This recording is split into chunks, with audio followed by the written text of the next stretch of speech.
Welcome back to Good Follow. We are, first of all, I myself am Juju Gotti. If you don't know, now you know. With my co-host, Trysta Krick. How you doing? I'm good, Juju. I'm in the craziness of Radio Row. We are joined today by H to the is O, J to the is Ons, Haley Jones, man. Welcome to Good Follow. How you doing today, sister? I'm great. Thank you guys for having me. I'm loving the energy. Yes, sir, man. You already know. See, I'm here in Atlanta, and here in Atlanta, I've been a Haley Jones fan for a couple of years now, if you get my drift, and we gonna clock that. But we talking about Unrivaled right now. How has it been, man? Look, making your debut on Sunday, Philadelphia weekend. How has it been, my sister? Nah, I mean, it's been great. Getting to travel to Philly was sick. Like, it was 21,000 people deep, and we heard all of them. And so to get to be there and experience that was insane. And I just know that things like that are only going to get bigger every season. And yeah, I mean, there's not much to complain about. I'm in Miami playing basketball with some of the best players in the world, getting to know everybody on a personal level. So it's been really fun so far. Haley, I'm in the Bay Area right now. Your stomping grounds from Stanford. Compare the environment in Miami and Philly to what it was like to be a Cardinal in that environment. I mean, Philly was insane, just being in that Xfinity Arena. I think it was like the biggest crowd they've ever had there. So that was crazy. So it was popping. And then Miami is much more of like an intimate environment. It's only 1,000-person arena. And so it really feels like every fan is courtside, which is, you know, pro and cons with that. You can hear all of their thoughts and opinions.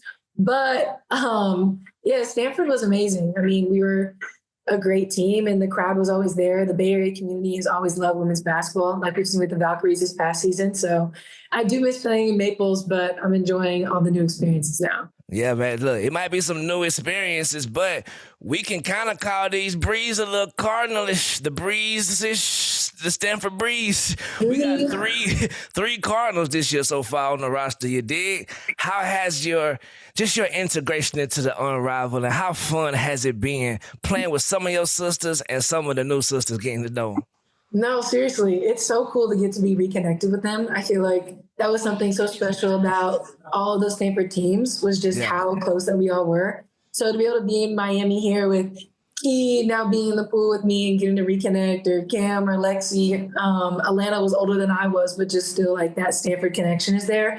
So it's really cool to see us all on this stage now and having these opportunities and doing the most with it. Going from maybe a year or so where you had to work your way back into professionalism, and then not only working your way back in, kind of slam dunking it home by being such an important piece on your teams. You did. How has that, how can you share, what can you share in the way of that to the little girl out there that's going through that right now on middle school team?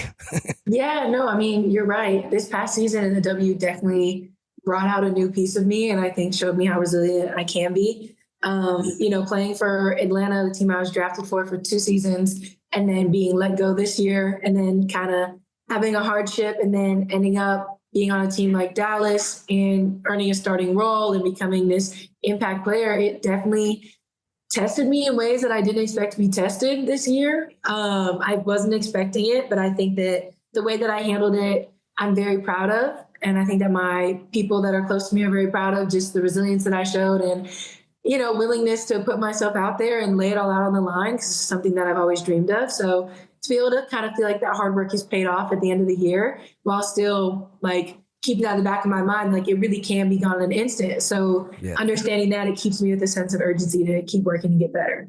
Did you, Haley, when you saw you guys go viral, that you and Paige moment, Coach Cocklanes was drawing up the end of the game. Yeah. You saw that go viral on Twitter or Threads or Instagram. What was your reaction to that?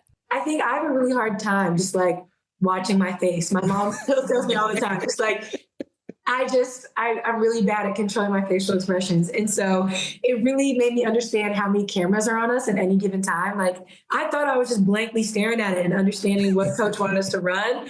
And so to see those pictures afterwards and like the similarities between me and P, or even like Reek in the side of the video, was very entertaining. The amount of people that sent me that meme afterwards, I was like, oh my God, like, please stay out of my business. Also, that's my first meme of myself. I was like, oh, please, it could have been something better. I seen folks with coach drawing Chinese checkers, arithmetics. Y'all were looking like, what is it? Yeah. But that was classic, man. No, that was too good. Moving on to more exciting and permanent things on the horizon for my sister, or should I say my fiancée? Put it away. Oh, I can't see. Please. How has that been, man? It's been good. Yeah. Fiance life has been great. I feel like I am the fiance where I love to answer any questions. Oh my gosh, not the picture. It was such a surprise. And we got to have a surprise party afterwards that he planned. The family was there. It was so awesome. I just can't stop smiling about it still. Down in Miami with your boo, amazingly. Congratulations, man. How important is it to have that strength beside you and that softness when it needs to be soft, and just that partner, man, to help you through all of these situations? Yeah, I think it's everything, especially going through the roller coaster of a season that I had last year in the W. To have him be, my rock through that, but also continue to challenge me, hold me accountable, while still giving me that grace and that space to be vulnerable. Right. I think that he's the best partner. He was an athlete himself at Stanford, so he knows how it is. And we were best friends for 3 years before we even started dating. So we know each other inside and out. So he's the best partner I could have. My sister, you looking at an owner right here. Co-owner, part owner. You did, like, we ain't just talking hoops. We talking business as well, man. How does it feel being in the Major League Pickleball ownership, man? It's so sick. Like, I don't think there's certain accolades or things that you reach for. I never thought about owning a professional team, but when the opportunity was brought my way, I was like, why would I ever say no? And so, the events are great, getting to go and watch it. I'm now an avid pickleballer on my off days. It's a very serious thing. I bought a whole membership when I was living in Atlanta to play at this pickleball club. So I love playing and I love going to the events and getting to be one of the few women owners alongside another W player like Jewel. It's very cool. And just thinking about my life beyond basketball, the investments I want to have and the other things in business I want to do. Bruh. So, $1 million question right now. Are you fire or are you No, I'm so good. I'm legit good. I know Jewel had played in some tournaments. I'm a good amateur player. I do know that the older people who be playing at the club are sneaky, very good. I don't like against them. They're very talented. But whenever I take Steven and I to play, we play against each other, but we can't be on the same team. It's way too competitive.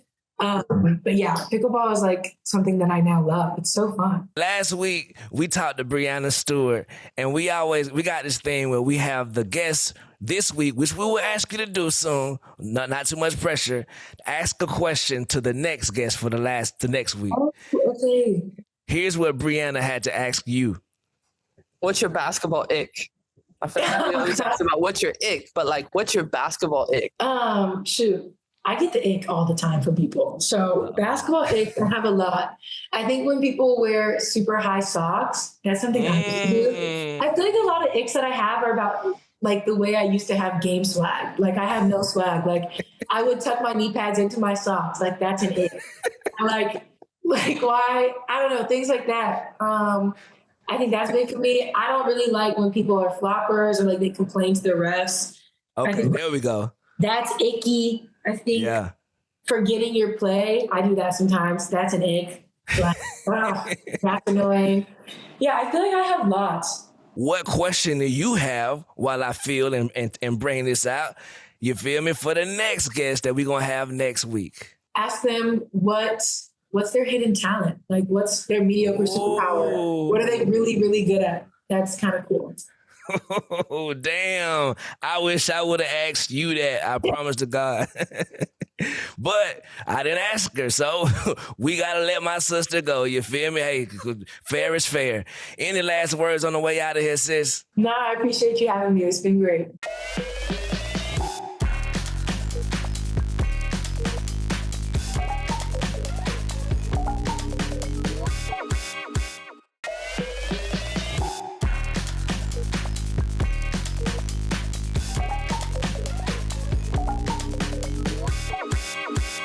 Welcome back to Good Follow. Today's episode is presented by DraftKings.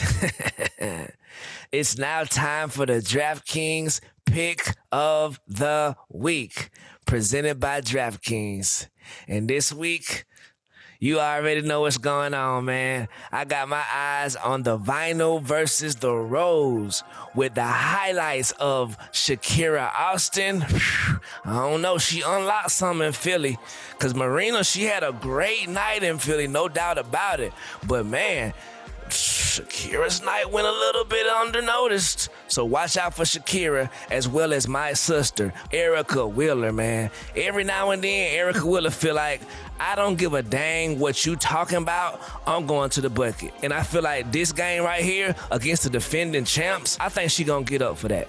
But, Trysta, who do you got this week? Ooh, I'm looking at the Phantom versus the Mist. You know who we gotta always keep our eye on? 10 toes down on Tasha Cloud. Not only does she look good, feel good, but all that leads to her playing good, locking up, hitting shots, pulling up from deep. And then in terms of the Mists, I'm looking at Stewie.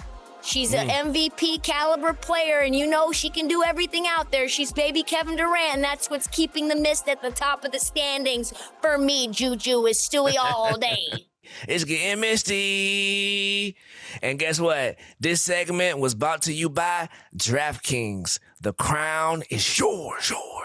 And that's it for this week's episode of Good Follow. Make sure to subscribe to the Good Follow's YouTube page at Good Follow and all the socials as well at Good Follow Show, man. And you can catch new episodes of Good Follow every Thursday on YouTube, wherever you get your podcast. Good Follow is brought to you by DraftKings.